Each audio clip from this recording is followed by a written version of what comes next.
Assalamualaikum warahmatullahi wabarakatuh. Salam sejahtera untuk kita semuanya. Halo sahabat, sebangsa dan setanah air. Kita jumpa lagi dalam seri Solusi Spektakuler Sampah Indonesia di channel Sampah ini. Setelah beberapa materi tentang bank sampah, seperti 1. Kenapa bank sampah mati suri? Yang kedua, paradigma baru bank sampah yang menjelaskan bagaimana bank sampah menjalankan misi sosialnya sebagai perkaya sosial dalam pengelolaan sampah. Bila mana ada teman-teman belum jelas, silahkan buka link yang sudah ada di dalam YouTube ini. Kini Green Indonesia Foundation kembali lagi dengan tema bagaimana bank sampah menjalankan misi ekonominya di balik kegiatan utamanya sebagai perkayasa sosial. Karena kedua misi tersebut menurut kami tidak bisa dicampur aduk, harus terpisah. Materi kali ini berjudul Kegiatan Ekonomi Bank Sampah melalui Primer Koperasi Pengelola Sampah atau PKPS sebagai poros sirkular ekonomi. Sebelum kita lanjut, jangan lupa like dan subscribe demi perbaikan sampah channel ini.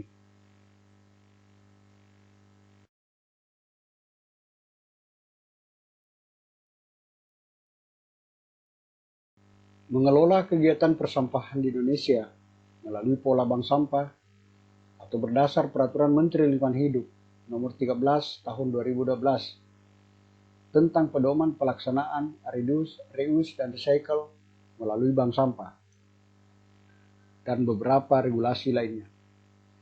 Seakan ikut mengajak dan mengajari manusia untuk hidup berdamai, sejuk, dan bermitra atau gotong royong dalam perbedaan. Baik itu urusan sosial maupun urusan ekonomi melalui pengelolaan sampah.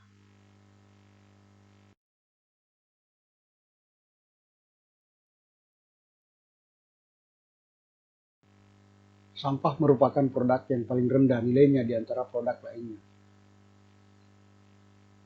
Karena manusia menganggap bahwa sampah itu merupakan produk sisa atau eksproduk dan dianggap tidak berguna lagi, maka dibuang. Padahal justru terjadi paradoks. Sampahlah menjadi semacam guru yang akan mengajari manusia untuk hidup saling memahami dan melengkapi di dalam perbedaan itu sendiri.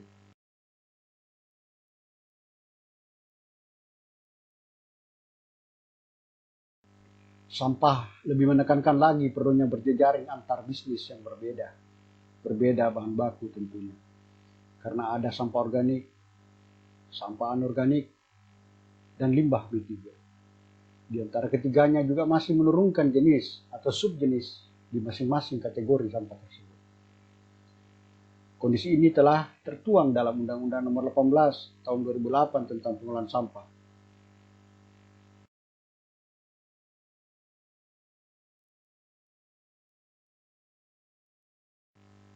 Kegagalan utama dalam mengurai problematik sampah, selain daripada susahnya berkolaborasi, juga yang paling parah adalah masing-masing pihak yang berbeda, baik itu urusan sosial maupun bisnis, juga belum memahami secara komprehensif atas karakteristik sampah dan karakteristik bisnis sampah. Coba kita perhatikan di atas gambar ilustrasi. Ada sekat di antara stakeholder, baik itu sampah organik, sampah anorganik, dan sampah limbah B3. Tidak ada kolaborasi. Masing-masing pihak bekerja sendiri-sendiri. Ujung daripada semuanya hanya sampah yang dikatakan bernilai ekonomi tinggi yang diambil. Selebihnya atau hampir semuanya menuju kepada TPA. Coba kita perhatikan, TPA kita ada 438 TPA di Indonesia. Sudah overload. Padahal sejak 2013 sudah tidak boleh lagi mengelola sampah di TPA dengan cara open dumping. Namun untuk penjelasan TPA ini akan saya ulas pada sesi berikutnya.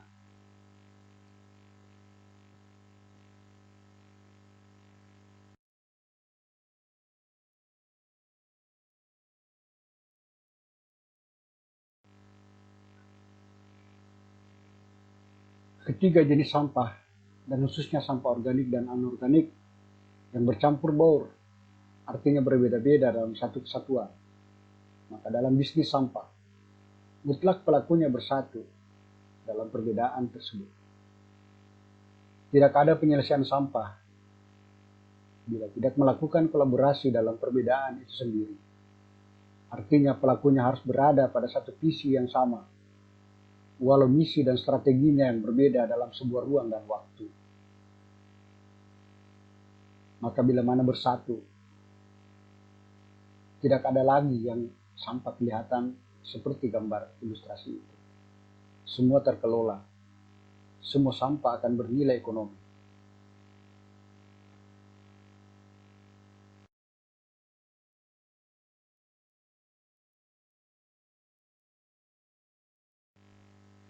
Coba kita perhatikan gambar ilustrasi di depan kita ini.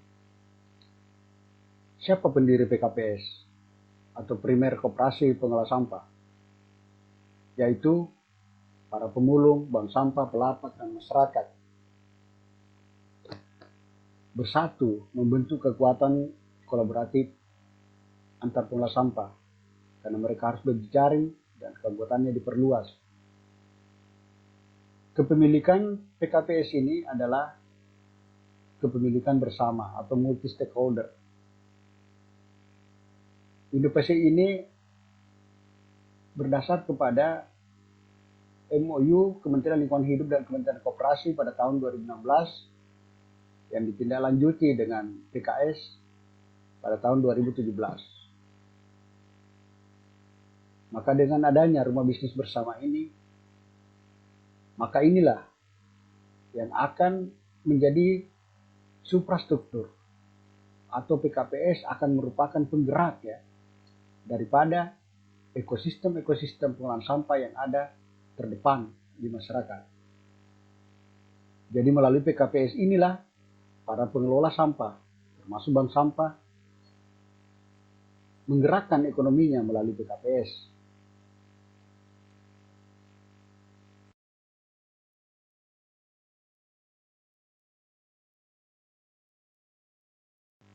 Transformasi atau paradigma baru progres ekonomi bank sampah berdasar MOU Kementerian Lingkungan Hidup dan Kehutanan serta Kementerian Koperasi dan UKM. Nampak pada gambar ilustrasi depan kita ini, rumah bisnis bersama PKPS yang sebelah kanan, kotak kuning, itu adalah lembaga bisnis yang dimiliki oleh bank sampah atau komunitas-komunitas yang ada mengelola sampah di sayap kiri ya. Jadi mereka sendiri yang memiliki PKPS ini. Jadi bukan dimiliki oleh orang luar. Jadi PKPS ini hanya satu dalam satu kabupaten kota. Jadi PKPS adalah merupakan rumah bisnis bersama karena dimiliki secara bersama. Itulah yang disebut koperasi multi stakeholder.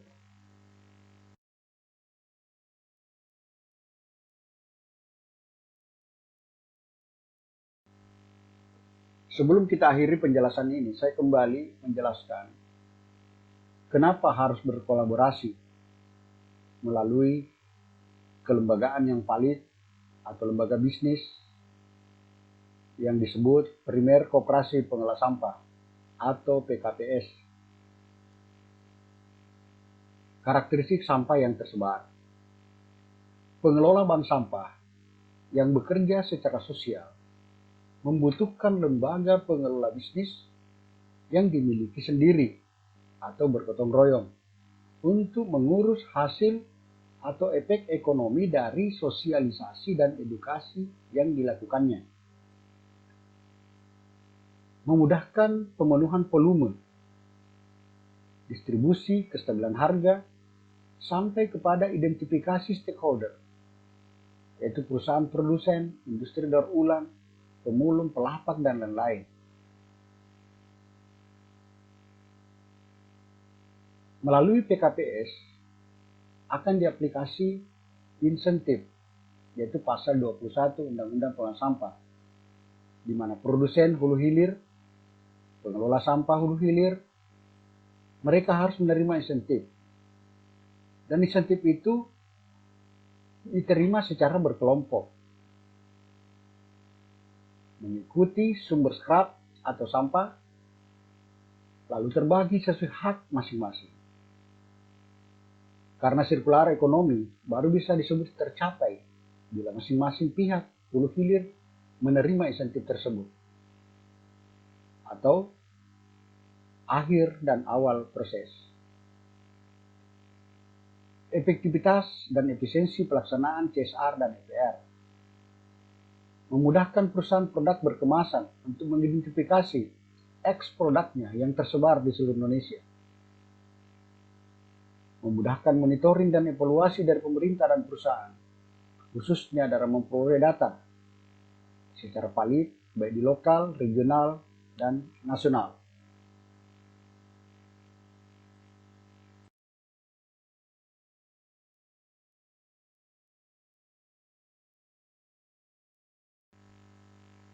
Coba perhatikan gambar di depan kita ini, atau struktur di depan kita ini, bank sampah, sosial, dan bisnis.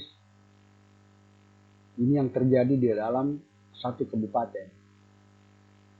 Jadi, kotak-kotak yang ada di atas itu masing-masing adalah bank sampah di setiap desa ya. Jadi setiap desa mendirikan bank sampah atau pengelola sampah.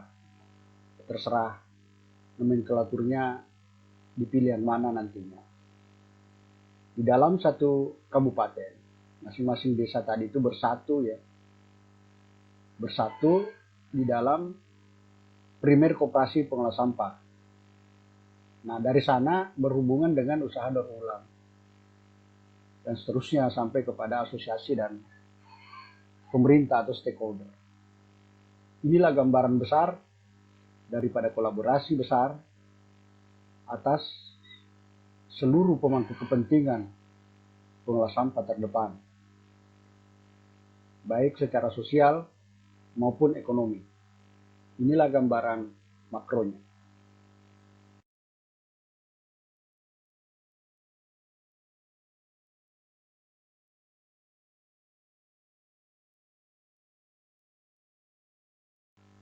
Apa urgensi primer koperasi pengelola sampah atau PKPS sebagai rumah bisnis bersama para pengelola sampah di setiap kabupaten kota untuk mengaplikasi pasal 12, 13, 21, 45 Undang-Undang Pengelolaan Sampah. Tanpa PKPS sebagai rumah bisnis bersama, pasal 21 atau pasal yang mewajibkan pemberian insentif kepada para pengelola sampah itu tidak akan bisa terdeteksi bila mana kelembagaan bisnis dalam pengelolaan sampah ini tidak memiliki sebuah rumah bersama atau kolaborasi besar. Kita perhatikan garis biru ke kanan ya, itu alur produk ke konsumen. Akhirnya konsumen yang di sebelah kanan itu akan menyisakan produk atau sampah. Nah, di sana terjadi kolaborasi, ada pelapak, ada bank sampah, ada pemulung, dan lain sebagainya.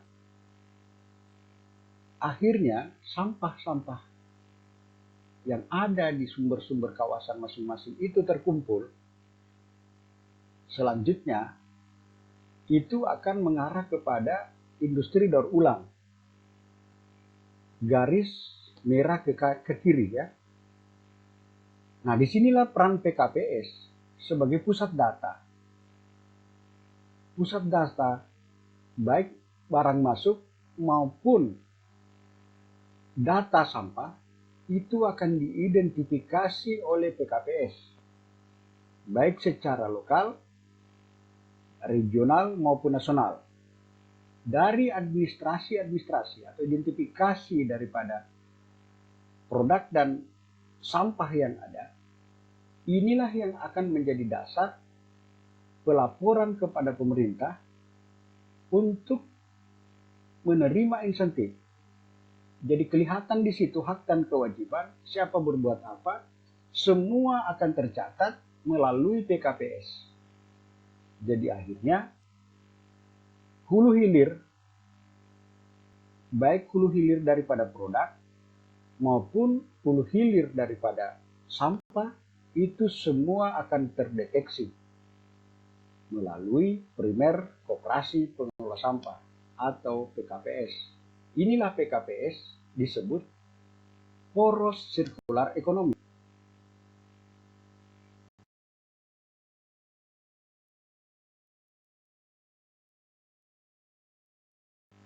Kesimpulan dan saran. Pengelolaan sampah di Indonesia butuh sebuah sistem yang tidak subjektif, artinya terjadi win solusi.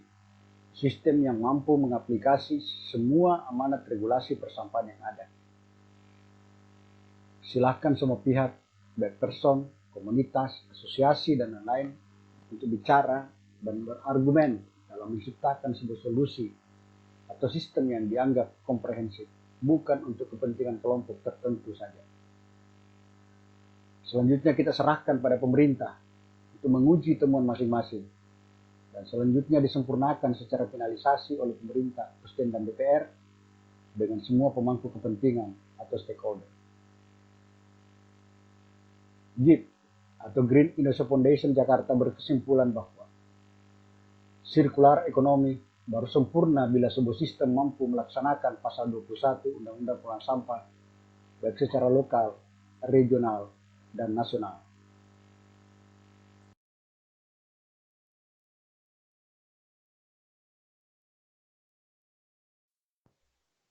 Penjelasan singkat ini diharapkan dapat menjadi petunjuk dasar dalam pengelolaan sampah bagi usaha perbaikan manajemen tata kelola sampah Indonesia, khususnya pada transformasi bank sampah atau pengelola sampah di Indonesia. Mudah-mudahan bermanfaat menuju Indonesia bersih sampah.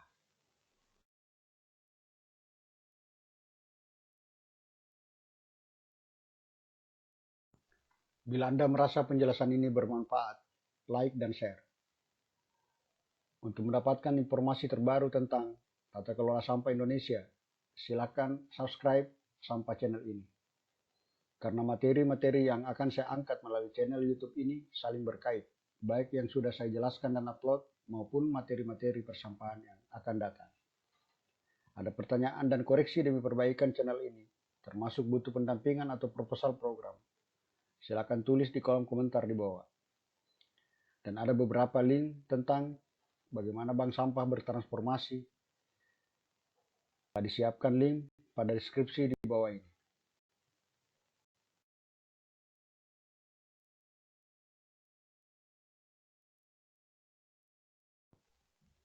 Sampah bukan masalah, tapi sebuah peluang usaha dan investasi. Memerlukan kerja keras dan edukasi terus-menerus. Terima kasih. Asrul Hussein, Direktur Eksekutif Green Indonesia Foundation, Jakarta. Wassalamualaikum warahmatullahi wabarakatuh.